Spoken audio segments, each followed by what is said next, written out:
Cool. Welcome everyone to this webinar today. Thank you for joining us. My name is Justin Seitz. I lead up the crew at the team that builds Hunchly at Dark River Systems. And today is a little bit different. We have Andy Fordred, who will be joining us from Namibia, who will be actually doing a little bit of Hunchly and a lot of Maltego. Andy is a world-renowned, amazing ninja with Maltego. I am not, so I thought it would be best to bring the expert in and let him show us how it's done. So with no further ado, I'm going to turn it over to Andy.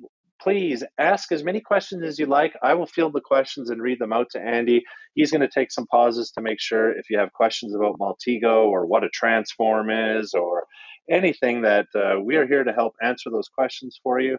And the recording will be posted at the end to our YouTube channel, which is just YouTube/C/Hunchly. And we have some fun links at the end too that Andy has for us that I will post in the Q&A at the end of the session. So I will stop talking. I'm going to go on mute. I'm going to grab my coffee. I'm going to scratch my dog and let Andy do his thing. Thank you, Justin. Great. Really, it's really good to be here. And at last, we've been talking about this for a long time. You know, how we integrate Hunchly, using it with Maltego and bringing the two together. And even on occasions, we get the two to talk to each other a little bit and really extract a lot of information. Or, you know, the one thing we're all faced with doing OSINT or cyber intelligence, cyber investigations is we've got tools abound and not always all the methods. And anybody that's attended any of my lectures or webinars, seminars, whatever, I always talk about the so-called streetlight effect. And that's the problem. We're looking where there's light. And sometimes to give us perspective in an investigation, to find those dark spots, is to take all our data collection, put it somewhere that we can visualize it and look at it and have a look where we haven't completely filled all the holes or the gaps, or maybe even expertise. You know, we don't always have all the expertise and we need to call on somebody else that has the expertise to do a particular function. And I find that, for instance, in due diligence investigations, we carry out, it's almost like a business analysis type environment. You're doing an overview of a business for whatever reason, and you may not know something about that particular business's field, and you need to cover that area. So, and we've gone back a long way. We've been speaking about this. I remember Hunchly 1, and remember it crashing so much, Justin. But anyway, and I think I was running it on a Windows 7 way back then, and it was bad. It was bad. It was bad. Anyway, no, it wasn't that bad. Anyway, and the key thing we spoke about a long time, integrating these two find tools. And the top of my list when I'm doing an investigation, research, whatever the case may be, even offline, we have collated a lot of information. Maybe when we were dealing with, for instance, wildlife crime, we got a lot of images from the field, and we didn't always have online data. So we imported those into Hunchly and started mapping them out in Maltego, for instance. The same with fraud cases. They might not be online. So there's really, really a lot of versatility in all this. I'm just going to turn off my camera while I'm doing the presentation, and we'll kick off with the screen share. Let's find it quickly. Right, there we go. You got visual on my screen, Justin? You bet. We can see Maltego, and definitely Awesome. Feel free to teach people what they're looking at all the way from the beginning of a new graph too. I know sometimes on these webinars, Awesome. Folks will jump in and they don't know what Maltego is, so this might all be brand new. Yep, absolutely. Thank you for that too, and reminding me of that, because sometimes I jump in too quickly and I don't get into the sort of what the context is. So what you're looking at is Maltego. And Maltego is a little brother called Casefile, which is completely free. It does very similar things to other tools out there. We know about many other tools. And Casefile, the only difference between Maltego and Casefile is Casefile doesn't have the internet searching capability. In other words, in Maltego, you have a thing or functionality called transforms, and transforms are scripts that go out onto the internet and search data for us. We've also got to bear in mind that when Maltego, I've been using it since Radium, when the Radium version was around, was originally built specifically for the InfoSec industry. So we kind of, over the years, to do investigations in more detail and investigations that are moving away from the sort of InfoSec scenario more into the sort of operational investigation scenario, or operational intelligence or strategic intelligence. We kind of pushing the rope through an eye of a needle. We're making it do things that it wasn't originally built for. So it visualizes all your data. So you can run crazy out there. For instance, if I take a person, I put them into my graph. This is known as the graph area, and we can punch in here Justin Sites. Oh no. And yeah, I had to do this. I'm sorry, buddy. And we just go all the way down, and we ask Maltego, and we just put in Canada. I can't even spell Canada. And just one sec, Andy. Just wanted to touch base. Does everybody see Andy's screen? Can I just get a couple of confirmations? I had a couple of users with some all right. Some people can see, so some people can see the screen, some people can't. So if you're on the app, try switching to the web. If you can't see it, if you're on the web, try switching to the app. We can't fix it at this point. The recording will pick all of it up properly, but I think it's a difference between, for some reason, some folks on the app are not able to see Andy's screen. Andy, carry on. There's no other technical issues that we can solve at this point. Cool, thanks. It's important that everybody's comfortable. So we've got Justin, we had a look around with him. We told Maltego just to centralize the searches into Canada. It comes back, if you get a lot of results, it puts them into a nice little block like this, that we haven't got an overburdened graph. Because let me tell you, Maltego can get really busy. And there, I've just taken 50. Now, we probably would have got 1,000, 2,000 results on that, which including false positives, of course. And it can get really busy. But at the same time, if we look at when we're doing good investigations, even a small investigation, Hunchly gets incredibly busy. And somewhere we're going to get lost. So we need to provide ourselves with the best possibilities to look at our data and be able to pivot off it from there, find other areas that we need to investigate, as I said earlier. So in this case, we've got a bunch of information. Justin's been selling things on eBay, for instance, and he's busy on GitHub and a whole lot of other things. We'll probably find Facebook even in there. And I think you get the idea, is that it's basically Google, Bing, all rolled into one, running around searching the internet and bringing back data for us.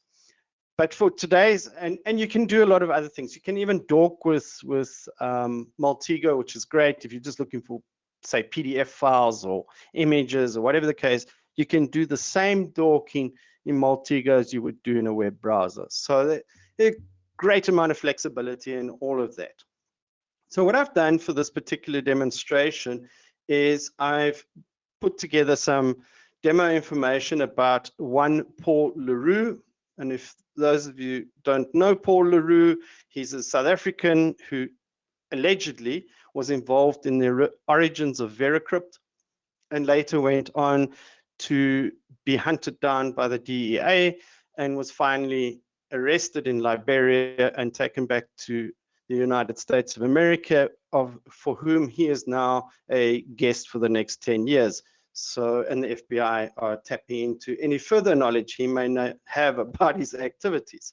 So we've got a whole bunch of information we've collected. It's just a small investigation we've put together here just for the purposes of this demonstration.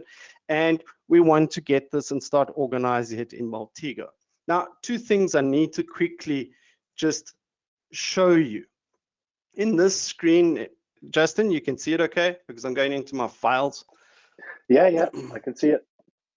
Okay, cool. So in this one is the full extract. So when you export your case, you export it lock, stock, and barrel into a file on your machine, and that's the data you must work with. Conversely, we mustn't work with the data that's stored in the Hunchly data file. We'll get to that in this demonstration and how that comes back and how we can use it in Maltego, but don't tap into it directly. You're going to get some really funny results, and it could just add a lot of agony to your investigation. So in this case, we just want to go into our sort of case data and start pulling out some investigation or results of investigations. And in this case, let me just go back here. And here we have a file on the whole file of what has been stored in Hunchly in an Excel spreadsheet, but that's not going to offer us a huge amount of information. So we'll just take on some case data and go into it and, for instance, take your pages. Now, there's a small little, not anomaly in this. It's really about massaging a little bit. These are just links back to specific pages that we stored in Hunchly itself. And you've got several options here now. We can either import our data directly into Maltego, or we can just select it, as in this case, and just Control-C, copy it, and go back to Maltego and drop it into there. Let me just get rid of this and start a new graph. And we just Control-V, and there's all those URLs. But it's a little bit messy and a little bit disorganized and a little bit all over the show, and not always easy to work with. And as you know, as our data builds up, we've just got tons and tons of data, and trying to sort it all out is not the magic formula, and it just impedes us and restricts us, and it just brings us to a standstill. So the best way to do it is import it directly into Maltego, and that makes it a lot easier. So in this case, I'm going to work with the images particular data that we've collected, and I'm going to import the table. Again, you've got several options. You can just take the images straight from your file into Maltego. You're going to lose information along the way. It doesn't give you, it's not going to be in its purest form. So we want to keep this really, really pure. And this import process, we can also do in case file. So that's the other advantage of also, you just won't be able to search on that data. So to import is very easy. And we just go next. We choose the file that we want to import. In this case, it's tagged photos. This might be a little bit too small, but I'm tagging importing the tagged photos CSV. And we just go next, leave everything as it is. We can sort that out a little bit later. And we go next again. And then Maltego brings up a page for us to start mapping out our data. Normally, what you'll do is just unmap it all, because we don't want to import everything. If we do, we start getting a very cluttered cluttered graphs, and again, makes work a little bit difficult. So I'll just select this one. I'm just going to keep it under a phrase. I'll show you shortly what I was actually doing here. Oops, let's unmap that, and just cancel that again. Import, next, right, find our file, next, and then unmap, cap, P, and I'm just going to use the phrase entity in this case. You can use whichever suits your investigation that you want. And I can't spell phrase right now. And Andy, just to jump in here, you had mentioned a phrase entity. So what is an entity? Sorry, thank you. An entity, the entire Maltego is made up of what we call entities. Now, entities is just a descriptive word for nodes in a simple way. And you've got other visualization programs that make use of nodes, which can become quite complicated. They use different colors to simplify it. But in this case, there's entities. So you can get entities for companies, for people, for URLs, for websites, for IP addresses, and so the list just goes on. There are tons of entities. And even with all those tons of entities, they're even missing ones. Right. Okay. So what you're doing here is saying that the column in caption text, that column in the CSV, you want to turn that into a phrase entity on the graph. That's what that mapping process does. Got you. Yes. Right. So then we're also going to take, sorry, Justin.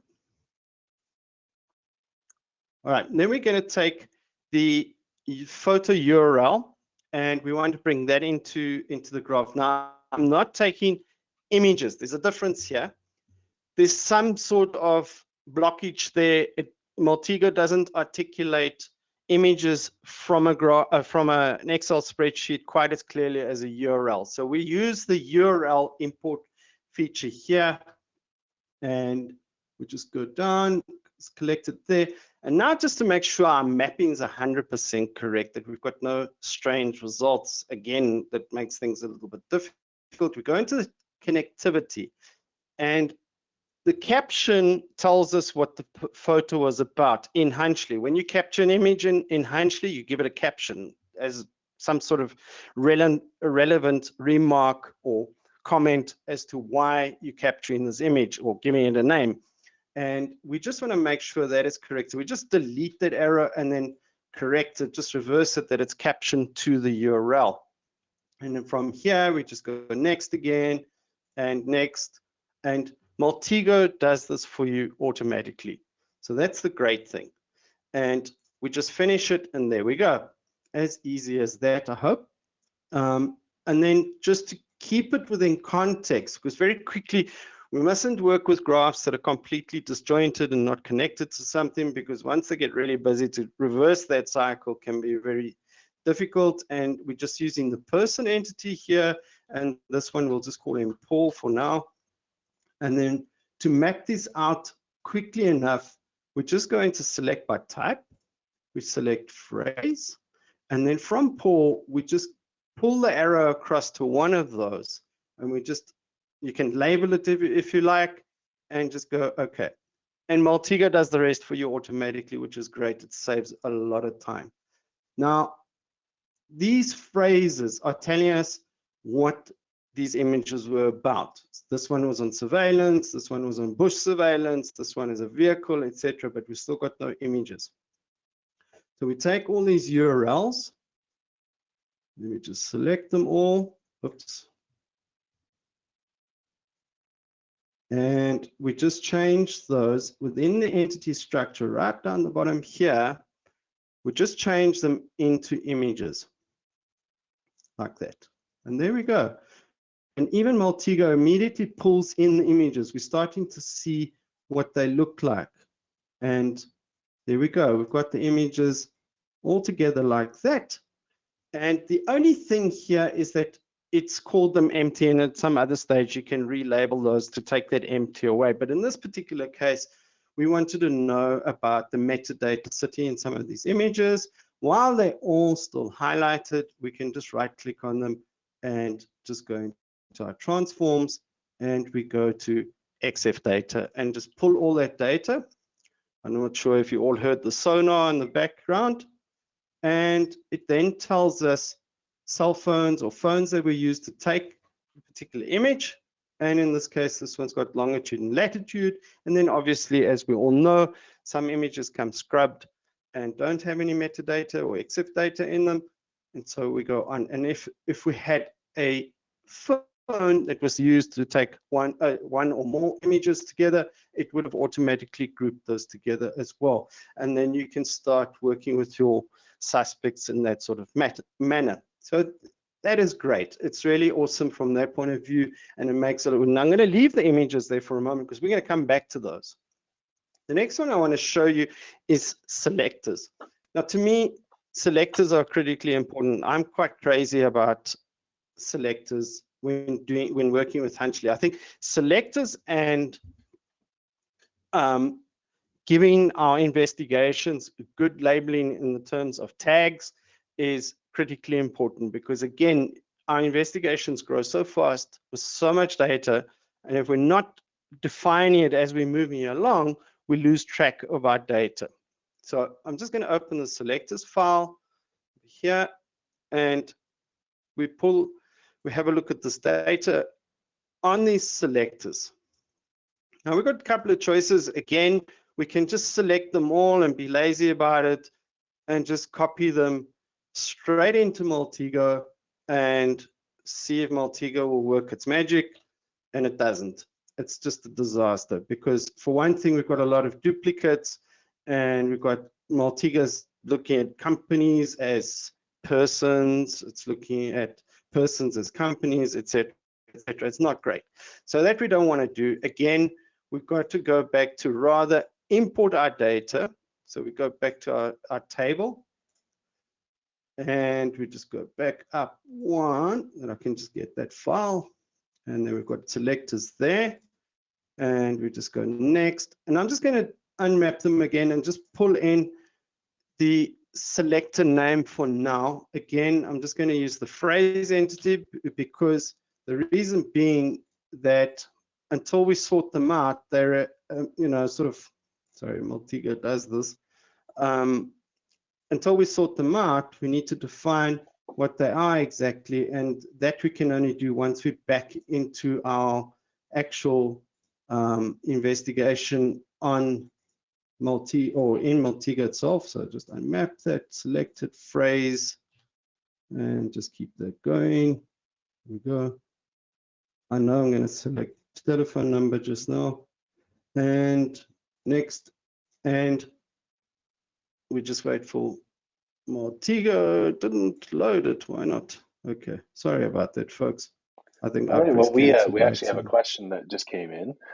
So the question was, Andy, the correlations, the phone, the geographic coordinates, is this coming from a paid API right now that you're seeing in your graph? Is that a paid API to get that EXIF metadata? This one here, the EXIF data. Yeah, correct. Yeah, no, that's part of Maltego. That comes already built in. Perfect. Free with Maltego. There you go. Yeah, yeah. So it comes along with Maltego, and yeah. So and you know, Maltego's worked hard at that. There were so many issues with the EXIF data extraction that they spent a lot of effort and time on it, and I helped them as well with testing, and it really was quite a process. And I would imagine it is because EXIF data can be really cruel to one.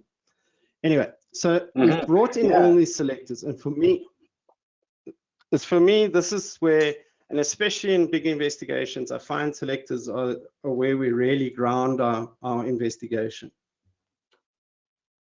So Maltego's brought them back as a bunch of phrases, as I told it to do. And we've got, for instance, some companies, so we just take those out. Here's another company, just take that away, and here's another one. And the beauty of all this, all those duplications, Maltego sorted those out for you. So we've got rid of all those duplications, and that, again, is the magic part. We just go down and we change it to companies. Yeah. And then all the rest, this was also a company. Quickly, let's just change that, and then we just go into these, and then we just make all of these people. We can use there's a number of entities for people, from business leaders to children to drug dealers to gang leaders, and I'll use gang leaders shortly, male, female, and so it goes on. But I'm just going to use the sort of generic one for now for this purpose, and there we go. So, and once we've developed those selectors, when we're building out our graph at a later stage, we can bring those back in. Good. I think that's easy enough. It's great to work in a sort of manual method. If one is not prepared to, and I have no issue with that, because you can ask Justin. I've been trying to write Python for many years, and I've perfected the hello world transform, and that's as far as I've got. But there are many, and I can make a very strong argument why we just got to become a little bit more confident and start to use the sort of Python functionality within the transforms. There are dozens of transforms out there, free ones that have been written by other people. They're on GitHub and various other platforms. I can mention some people. I haven't quite got their permission, so I won't mention them. But guys that have really spent, and ladies that have spent a lot of time developing beautiful transforms. And as Justin and I were talking about just before we came on, is that the whole writing of transforms changed a little bit, and it sort of destabilized it a little bit. But we're all back on track now, so it's great. And so it makes a lot of sense to use some of these transforms. A lot of people ask me, do we need to pay for transforms? My answer to that is no. You don't need to go around buying a bunch of transforms and to make things work. We've got to remember two things in this aspect. And I find when I'm presenting evidence in court cases, you can't just run around the internet collecting information, throwing it into a graph, sending it off to the other side, or giving it to the prosecution or whoever, and then walking into court. Somebody's going to ask you, how do you verify that information? And that's where Hunchly comes in. You're still going to end up in a scenario where you've got a bunch of information. You're going to have to go out and verify that data, whether you're using Maltego or any other tool like ReconNG and these great tools. You've got to go back into the verification process. Otherwise, you're going to be in trouble. And that's where Maltego is going to rescue you. Hunchly is going to rescue you because it stores all that data, and we know how it does it, and its various functionality to achieve that and to make it credible and reliable evidence at the end of the day. And I'm going to show you how we can incorporate that with our Maltego graphs. What we're going to do now is make use of the actual Hunchly transforms and extract that data out of our Hunchly file into Maltego. And as to installing them, I know some folks are a little bit nervous about this. It's quite straightforward. Justin's done a wonderful video. It's on YouTube. It's the installation process of installing the Hunchly transforms. I'm not going to go through it right now, but it is there. It's not a long video, and it really sets it out well. And he's done a great guide on that as well, as to take you through the various steps. There's a little bit of sort of just fixing it up and tidying it up to make it work. It's 5 minutes and it's all done. And then I think you can achieve a lot of results out of that. Okay. And actually, just to jump in, my colleague Divya has really taken over lead on the Maltego stuff here on our team. So a lot of the code you're using and the documentation, it's actually Divya's. So definitely, she's done an amazing job. And I just wanted to make sure that folks weren't emailing the wrong person. Awesome. Okay, so I've pulled in the Hunchly case data entity, and we've put in Paul LaRue. This is the critical part of making this work, that the name of your case must be identical in Maltego as it is in Hunchly. Otherwise, the API won't know where to find it. So that's got to be identical. From there, it's easy peasy. We can just go absolutely crazy here. Remember the selectors? They're hanging around there. We're going to probably bring them back into play a little bit later on. And all we do now is, personally, I just start with the Hunchly pages, and I find this is the real good starting point. So everything we've collected comes back to us in the pages. Now, in this mixture, you're going to have pages containing images. You can have pages containing various other data. You might have media articles with keywords in them that you're looking for. So all of that is in there, and you'll have to start sorting all of this out eventually. So the key thing to do here is go back, highlight the whole lot, and just start taking out all the selectors. And occasionally it blows up. And just to jump in again, and so that the connection is clear for people, what you're seeing on the graph here are URLs to pages you've collected in Hunchly. So Andy's gone out, done some work in Hunchly, collected those pages, and now using the transforms is able to pull those pages into his Maltego graph. So I know for myself, the first time I used Maltego or saw it get used, where it wasn't like reaching out remotely, it was using local transforms, which it's doing here. I thought it was black magic, so I thought I would just bounce in and let everyone know what they were seeing. Absolutely. Thanks again for that additional information, the context, because I might be going a little bit too quick here, and I apologize for that. So straight away, remember we had earlier people and companies. We've got to fix those in here. Now, I just want to show you very, very quickly that if you take an entity from here and copy it and take it across to our new graph and paste it in, it does nothing. Maltego doesn't identify with it as a person of that name. Meanwhile, that person is already here, over there. Now, you've got two options. You can either merge them. And why am I telling you this?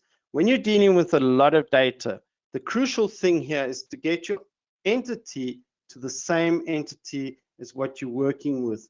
So here, we want to make this the generic person entity, and now they'll be identical. That if we take that back and then import it again, it's going to ask me, do I want to match them? And it just makes work so much lighter because Maltego does the job for you.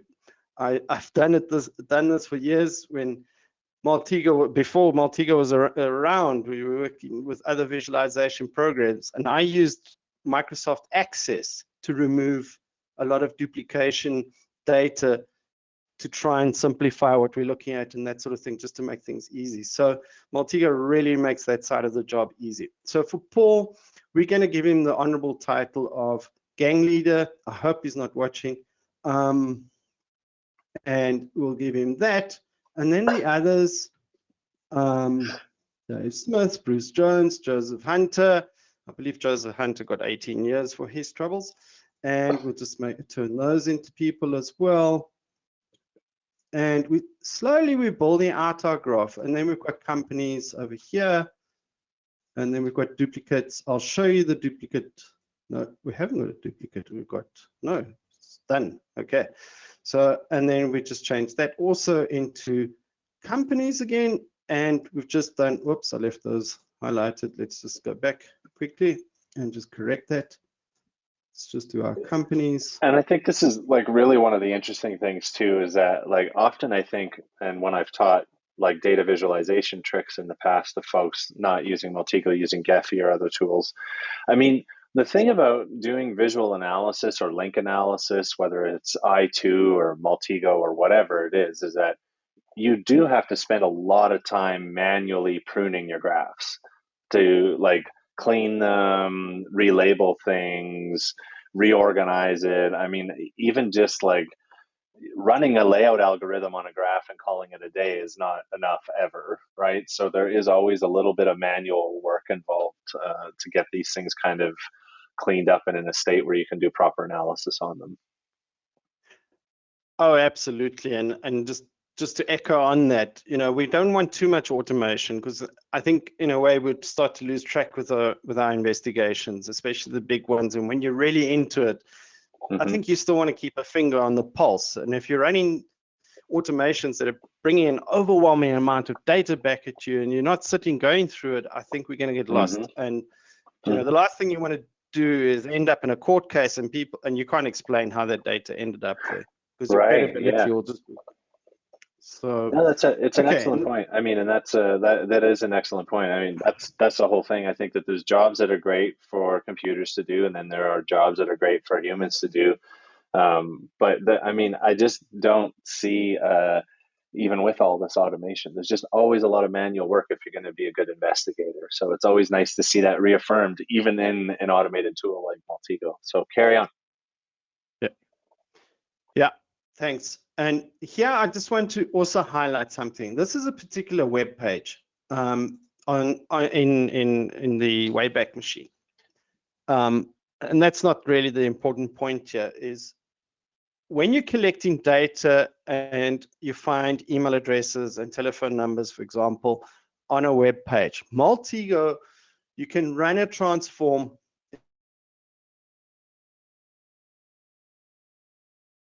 as a Hunchly entity. So it won't give me that transform. I'll show you what I'm talking about shortly. But it can bring back those emails and telephone numbers. And I think that's fantastic, because again, that saves time for us to go digging around and looking for it. But the advantage of using Hunchly with Maltego, or while you're doing your Hunchly investigation, is tag and select email addresses or people or anything that is crucial to your investigation. The Hunchly, when you bring the data back into Maltego, puts it all together for you. And like in this case, we've got some email addresses and we've got some telephone numbers. So we convert these all to the correct entity in Maltego, and we just go email address and over here, telephone number, and give it the correct identification, and we know what we're looking at a later stage. And I think that just looks so much tidier from our investigation point. Instead of us going back to our Hunchly file and searching, where did we see that again? So the really, really important point here is, like the penetration testers do, penetration testing can end up collecting huge amounts of information. So what the guys do, they start writing their reports as they're progressing through the investigation or their processes. And I think it's a mindset that when you're doing an investigation online or wherever you're doing an investigation, is document your information correctly at the starting point. So tag it. I swear by tags in Hunchly. It just makes things so much easier to sort out later. And selectors makes it so much easier to sort out, as in this case. So we've got it all here. We know what we're looking at right now. If we change this entity to a website in Maltego, then it offers us that particular transfer. I'm not going to run it. It takes a little bit too long, but it will look for email addresses in that web page. So it'll give you the same result. But you can just speed up your process and it keeps it all together. But if you forget about it, you do have that opportunity later on when you're going through your data. Like I said earlier at the outset of this presentation, it's those dark zones that you want to make sure that you've got all the elements about this. And in the case of Paul, I know, for instance, and there's two fantastic documentaries on YouTube, or it's actually a two-part series on YouTube. Go and check it out. It's a fantastic series about Paul LaRue and all his great stuff. He did some What's good that one stuff. called, But Danny? anyway, I'll find the link for you towards the Okay, end. perfect. We'll put it in the show notes It's also, on our YouTube yeah, channel. it's also, yeah, it's also my Open Corporates video on YouTube. Anyway, and so it just brings these entities back for us a lot easier. And what the whole point is here, what we call grouping. We're starting to group together all our information and getting so many better results, and it's starting to organize it that much better. And we know what we're looking at, because looking deep into pages doesn't, and the human brain is not designed for that. The human brain likes pictures, it likes images. That's why we have images of flowers. Okay, that was meant to be a joke, but anyway, and it's just easier. And then when you have to present your information, your whole Maltego graph with its report, Maltego also has a report functionality attached to it. It's not perfect like all reporting functionality, can be imported back into Hunchly, and then you can deliver a complete Hunchly file to whoever requires it, your client, your supervisor, your manager, an opposing legal team, whatever the case may be. So that's the great advantage from there. The other thing I just want to show you very quickly, if you've forgotten something in your investigation, I don't know if it'll work here, but let's just give it a go. You convert this entity into a website, and then you can, for instance, start to go and look for other information within that profile and bring back information that might be within that. You can even get URLs if there's a specific URL in there. There might be some images in there, and you can do additional work in that. But if you're trying to keep all your evidence together, just make sure you do the same in Hunchly, that the two support each other, or update Hunchly and go and update your graph as well following that process. I just want to get back to images very quickly. The one area where, and it's no fault of Hunchly at all, I'm not, what I'm saying is that when you bring back images from Hunchly itself, just be aware of this. You get the images back because it's bringing it from the raw data storage, which is visual in the Excel spreadsheets. And Hunchly has some incredible tools to store that EXIF data. If all that EXIF data is important to your investigation, this will serve you well, but it can be a huge amount of information. So Hunchly will serve up a lot of EXIF data for you, and it will start to look like that. So it gets really, really busy. And if it's essential to your investigation, great. Then by all means do it, especially things like date and time. I think that is important. But if you don't need all that information, and we just change Paul to Paul LaRue, I think he's in his full names on that other graph, but let's just change it. And just to pop in again here, the other thing too is that in just seeing how that EXIF metadata we're returning those transforms, the new transform method they use will allow us to just add it as properties. But the other thing I want to tell everybody who's watching right now is that the EXIF metadata extraction in Hunchly that we do is very lightweight. It's designed for speed, not for depth or accuracy. So definitely if you have other tools like Maltego, run Maltego's EXIF extraction on the Hunchly images because they will do a better job. Same if you use EXIF tool, it's a much deeper inspection and has a much larger database of potential values. We do just a very lightweight scan across for the most common fields that are present, just to save on resources while you're browsing. So I just wanted to mention that as well. Yeah, but the one thing Hunchly has is a lot of information within that EXIF data, which is great. If you need it, it's there for you.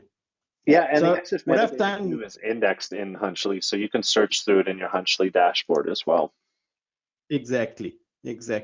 So that's the only thing I sort of massage separately is I do all my images in a separate graph, and then I bring them across into this graph. I want to make everything marry up, and I'll just select, in this case, we're going to select Paul again, and we're just going to merge these two entities together. Oops, I forgot to deselect everything. So let's just select Paul over here, and then we're just going to merge him with each other, and we take the most prominent entity.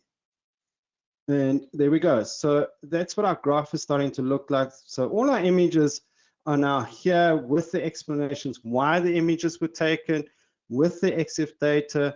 And now if, I don't know, for some reason, if somebody saw somebody taking a picture with a Sanyo phone or was in possession of a Sanyo phone or a Nikon or whatever the case may be camera, then we know what we need to start looking for. So that's where the identifiers are starting to come into play. But this data is already in Hunchly.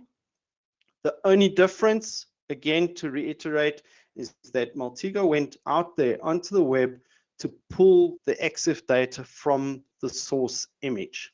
So that's the only difference. And in Hunchly itself, it's the data it's stored at the time of capturing those images. So there we have the image. And there's all your properties. You've got a bunch of properties in that. And let me tell you, you see all that data, and a Maltego file or report from here, once we start extracting reports, it can run into thousands of pages. But they're confusing initially, but it's got a one-page summary, which really brings everything together. And then just to end off, you can use locations. You can also search locations in Maltego and go and look for information in that particular area. Here we can go, let's have a look. Let's see if it identifies this location for us.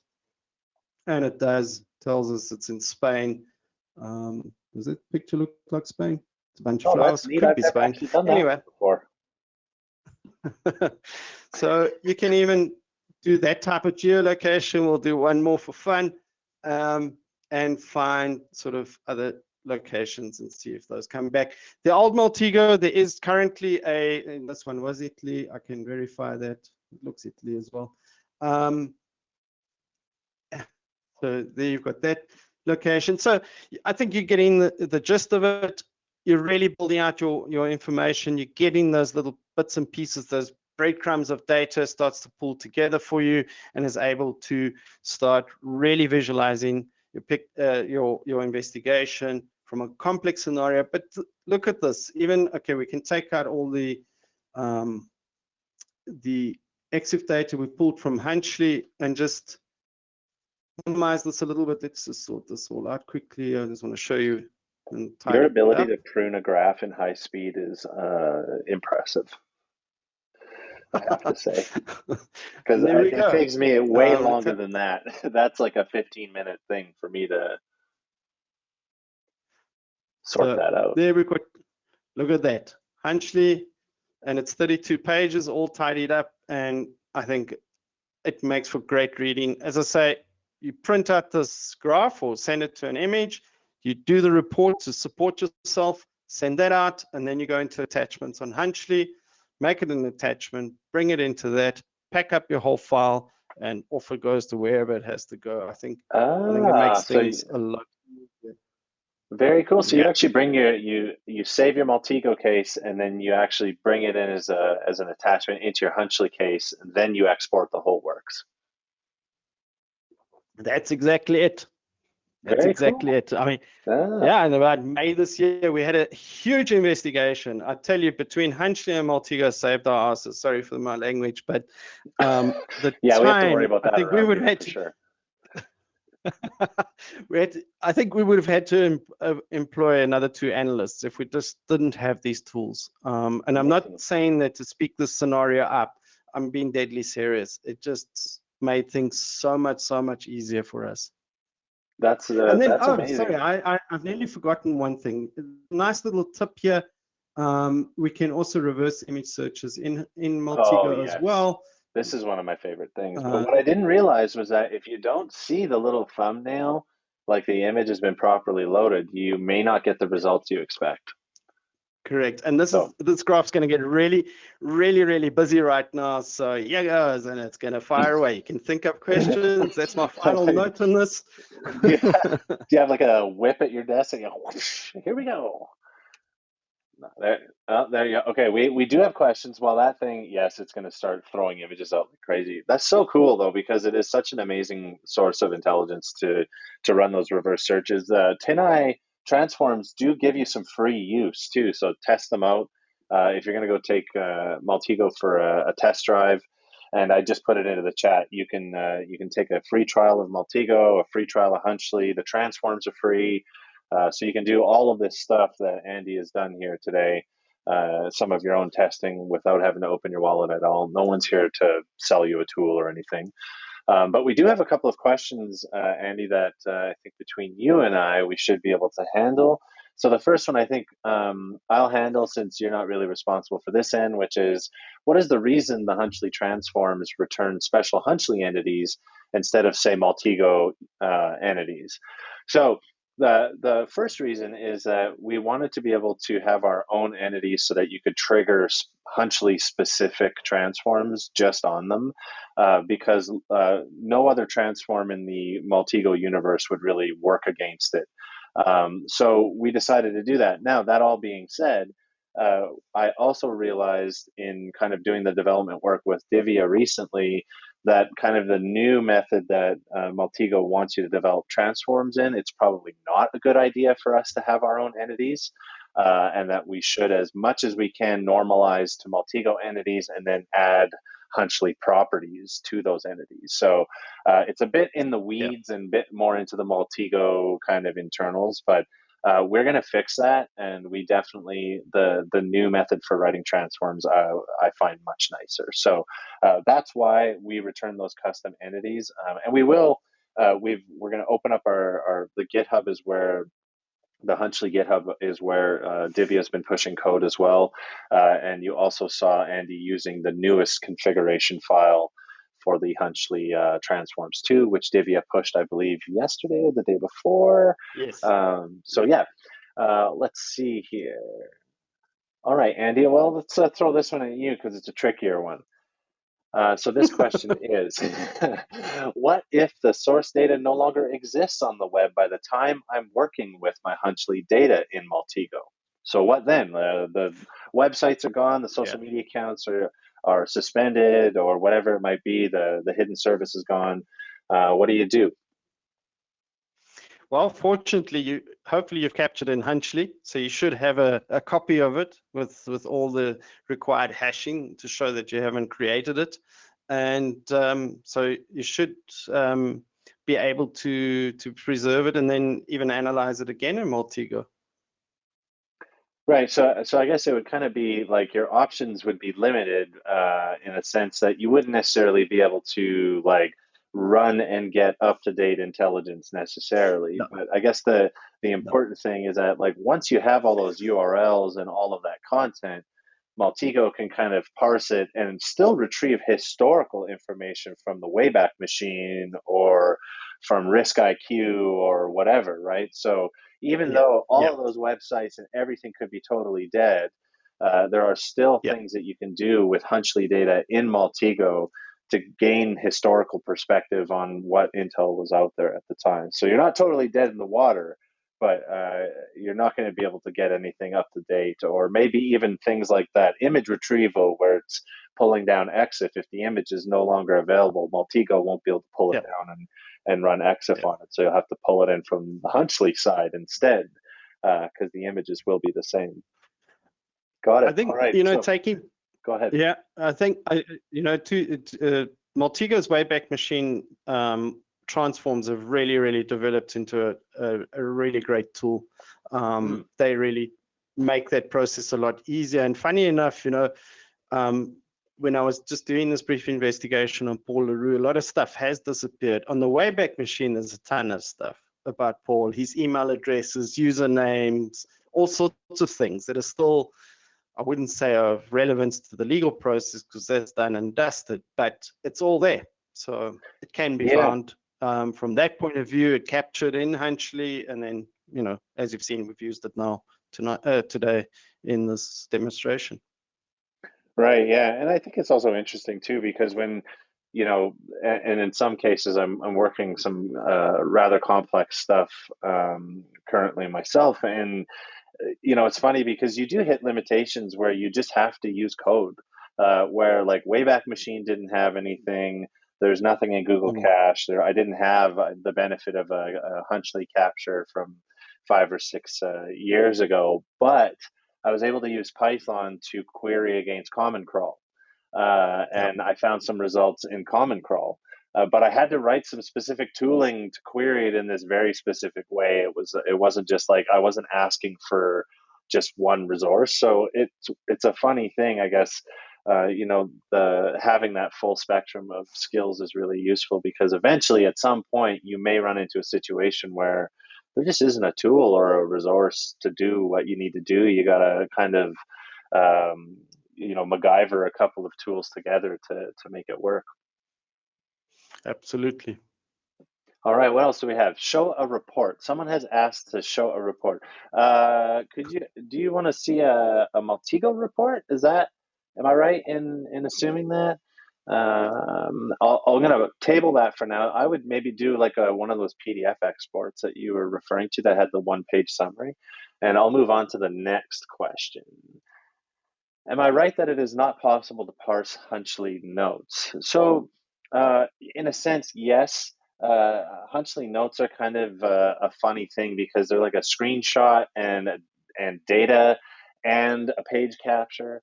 But there are ways of processing them, depending on what you need to do. So, again, with a more specific use case, if you want to email me, justin@hunch.ly, we can definitely continue that conversation. Depending on what you need to do, I might be able to guide you some more on that. All right. All right. All right. Okay, so next question. So I'll handle this one, or Andy's busy. I'll handle this one. What are the colored circles on some of the icons? So I actually had Divya place some coloring on our icons because they were all coming back as blue. So we added some of the dots on so that you could visually distinguish between a Hunchly page, an icon, and other things when you were zoomed out. Again, this will largely be solved when I switch to just returning standard Maltego entities where possible because they're already color coded. It's just for visual reference. Cool. Yeah. Next Yeah. one. Oh, Andy, I'll hand this one to you. What would you recommend Mm. for computer hardware and to run Maltego and Hunchly efficiently? Like, what do you're, because you've been using various setups. I've known you for a few years now. You've been using various setups. You've used all flavors of Maltego and Hunchly all through this. Like, this all seems to be running pretty smooth on your system right now. What do you got cooking over there? Yeah, I've got a solid state drive, a 16 gig memory. No, sorry, 32 gig. Okay, So yeah. So I've got pretty fast. a pretty quick machine. Minimum is probably wow, you know, 8 gigs memory, Yeah. a pretty quick processor, and hard drives are always the issue. Hmm. Yep. If you don't have a fast hard drive, you're going to battle. You'll have Yes. to make other plans. Hunchley also struggles if you've got a slow hard drive. Sorry, Yes. that's my experience. That's my Yes. experience. It's everyone's Um, experience, for the record. yeah, That's a universal experience. If you have an old spinning hard drive and a non-solid yeah, state drive, and you got to do a lot of capture, that will be the bottleneck. It will slow things down. You'll see Hunchley will build a queue of pages and other tasks that it's slowly processing its way through. So, yeah, yeah. But you're right. It's disk RAM, like 8 gig at least, is where we like to recommend to people as well. A modern Windows, Mac, or Linux machine.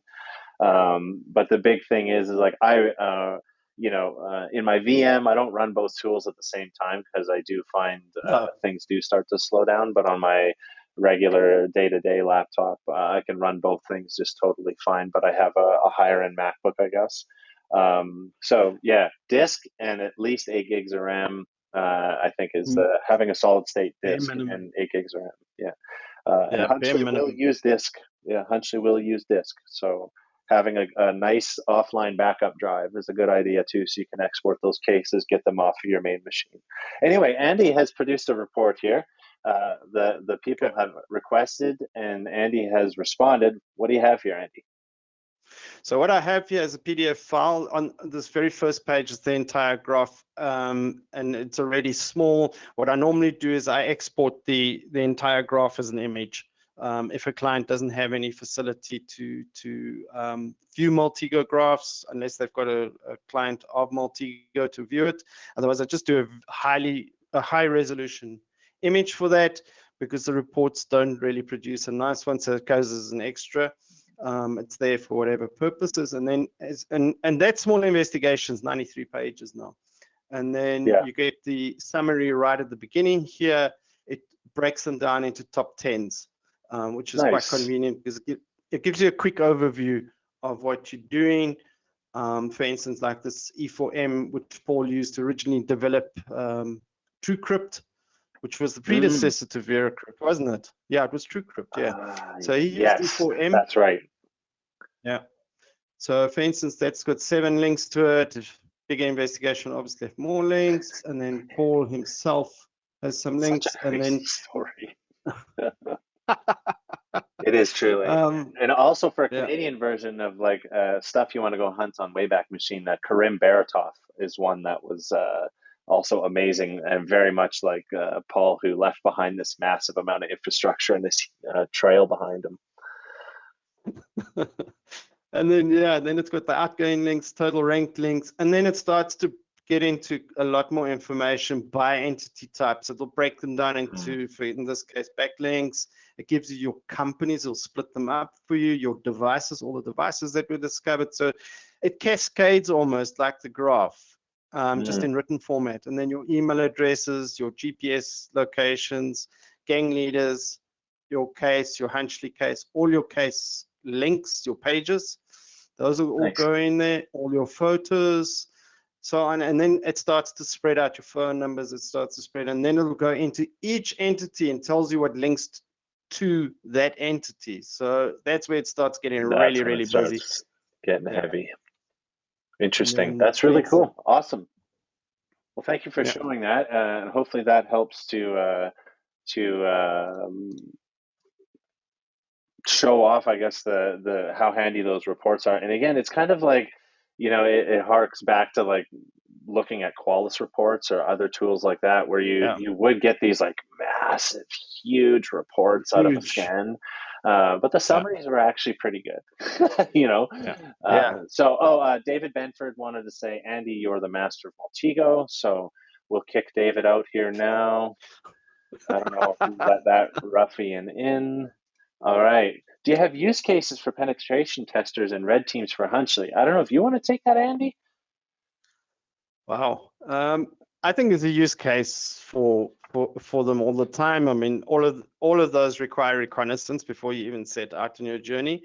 Red teaming, you got to document your process, so you may as well use Hunchly for that process as well.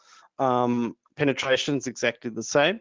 I know the guys have got different methods there. I'm not totally au fait with how they would mix and match the two. I know some of them are very manual. Some of them have tools that produce reports for them.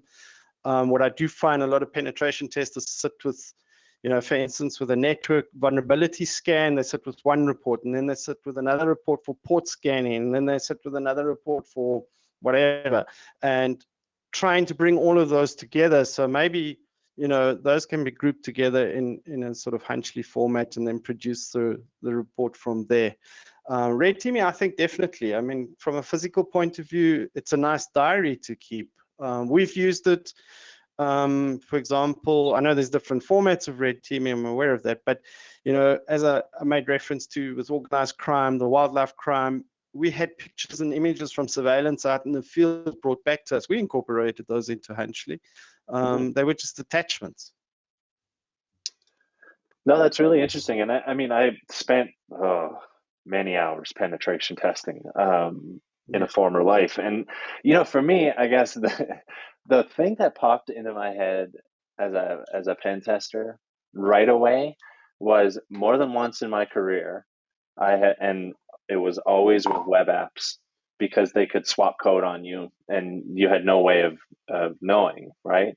But you'd be beating up on some web application and you'd be documenting a bug, right? Or you'd be like midway exploiting it or pivoting off of it, and then all of a sudden it would just vanish and like magic, it was gone, right? Yeah. And it happened to me more than once where I was like, oh my God, I don't have a screenshot, but I had like burp proxy logs, or I had something to show that like you flipped the code like somewhere because look, right, like this was working, and then, it didn't. But if I would have had, because I always did verification in like manual verification work in browser, um, it would have been really nice to have had Hunchly along for the ride, just to be able to capture as I was going and doing various tests and when things were working and not working.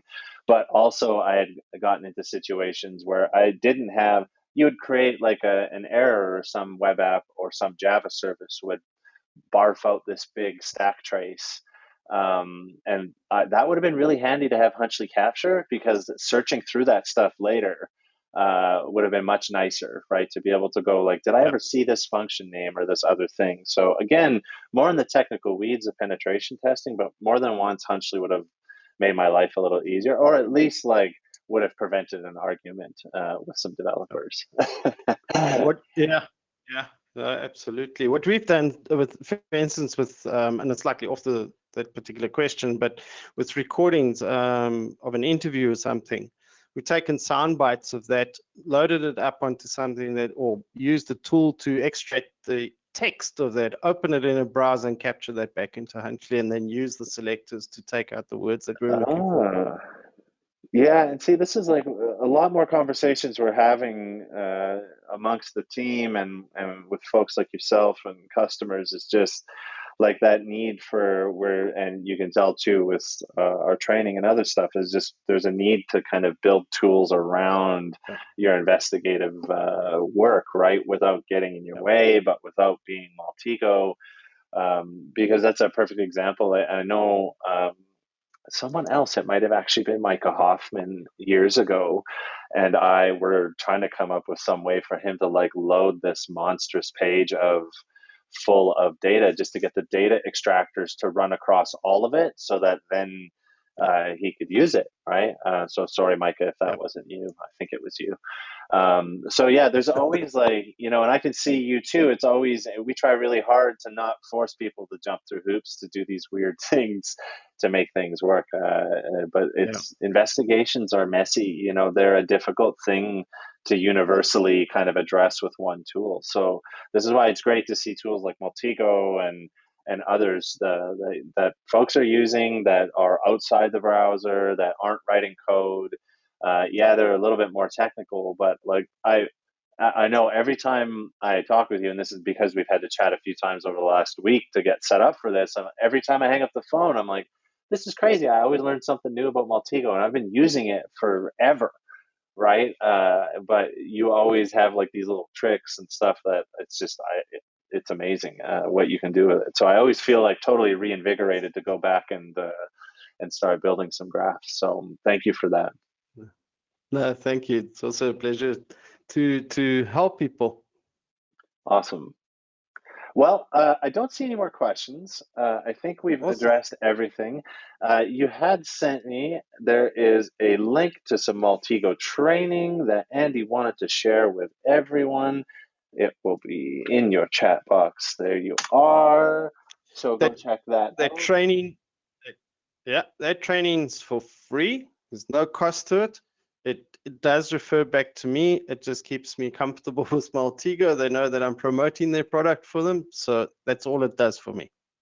Very cool. Very cool. And yes, you should promote their product. It's a great tool.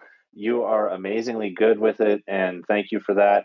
And if anybody else has any questions regarding Hunchly, Maltego, anything else, feel free to reach out to us at the Hunchly team. You can reach out to me directly, Justin at hunch.ly. You can reach out to the rest of the team at support at hunch.ly. And Andy, how do people find you and all of this Maltego goodness? Well, I'm on Andy1 at intelligence-i1.com. That's my email address. And yeah, I'm also available on Signal and Matrix. Matrix is the tool. That is the privacy tool of the year. Okay, well, I have no idea what that is. I'm excited for the new movie. I know that much. But we're gonna have to talk. We're gonna have to talk about. We're gonna have to talk about that one offline. Awesome. Thank you so much, Andy. I really appreciate you doing this. And as always, it's so nice to have all the extra time visiting with you lately. Has been fantastic. And thank you to everybody who showed up. I will close it out here, and we will put the recording online on YouTube as soon as it's done. Thank you again to everyone, and I'm just going to put a couple more messages in the chat with the contact information, and then the session is done. See you later, everybody. Bye, Andy. Thank you so much again. Thank you again. Lovely being here. Thanks.